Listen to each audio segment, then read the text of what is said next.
Hey guys, I wanted to show you some of the new features in version 3.0 of this indexing script, and I figured video would be the best way to do that. The biggest change is I'm kind of moving away from using the API to handle posting.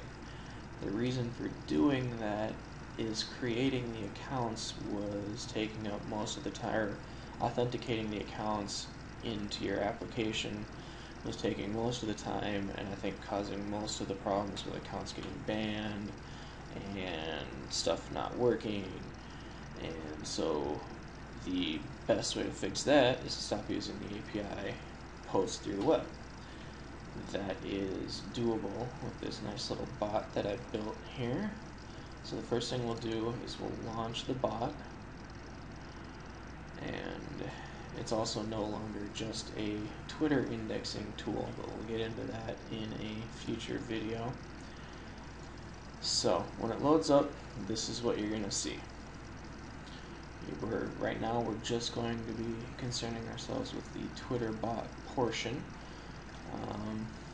It's going to have most of the same options that you've seen before, but you'll be able to change them every time you do posting now. So what we're going to do is we'll select our file where we have our Twitter accounts. They'll be in this format: user and pass separated by a colon. And so we'll browse to that. It's actually a different folder, Twitter.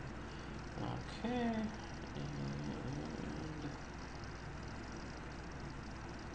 we've got Twitter accounts. So this is where I have my accounts set up. Saves them all. Our URLs that we want to index, just one URL on each line, line after line. URLs, that's our file. Proxies, same thing, IP and port. People wanted this, so got this in there. It doesn't support proxies where you need to log in, so you'll have to keep that in mind. So we'll select our proxies. Now, if you have your own Twitter messages that you've compiled, or you want to keep using the article split tool in the script, that's still there. You can keep using it. You can browse and select your file here. Otherwise, you can scrape ezine articles. What this does is loads up ezine articles, chooses from every single one of their categories, goes into a random one, and then from the articles in that category, it picks a random headline, uses that for your tweet. So it'll get you a high quality tweet. Nobody else is probably using it. Everyone who's using this script, there's tens of thousands of articles out there, so you're probably not going to be using the same ones. It's completely random every single time it loads. Link posting rate, this is the percent of the time that you want to post a link. 35, 30 something in there is probably what you want to aim for. You don't want to go to 100%. Twitter doesn't like to see links in every single post. Same thing for your trend posting rate. This is the percent of the time that one of the trends is going to be posted. The trends just help you get listed in the trending post searches, where the search engines spend a lot of time searching. I'll keep that at 35% as well. Twitter script URL. This is the full URL to your twitter.php file. This is needed for one of the other cool features. If it scrapes a title from ezine articles that is too long to work with your URLs and all that stuff, it will go in, cut it down to size, but instead of just cutting it in the middle of the word, it'll actually keep all the words intact, so you don't have any broken words. That was also a big request from everybody, so got that into this. So now all we have to do is hit play. We'll see it go. So here it is. It's going to ezine articles. It expands other things. Picks a random. So it's going into that section. that's going to be our tweet right there. Alright, so it looks like it probably won't create it won't use a URL this time.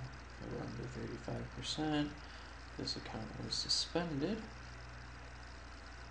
So still try to post it. It won't work. It won't know that. We'll just go on to the next one.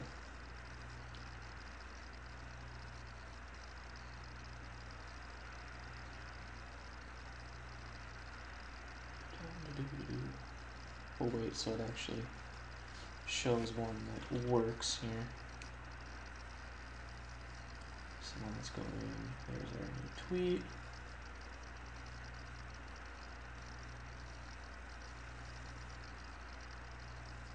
Another suspended account. Alright, well, you get the idea.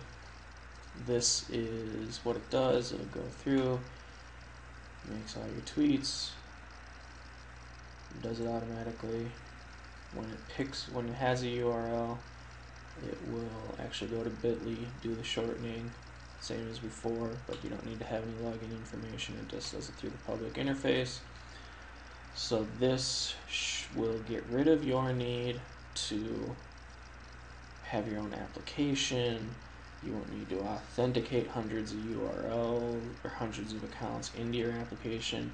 In fact, if you buy accounts, here this account is suspended. If you buy accounts from somebody and they just give you a list of them, ask them if they can do it in username : password.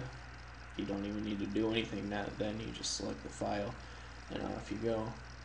So here the tweet's posted. There we can see our tweet. So it does it through the web interface. They'll never know it wasn't.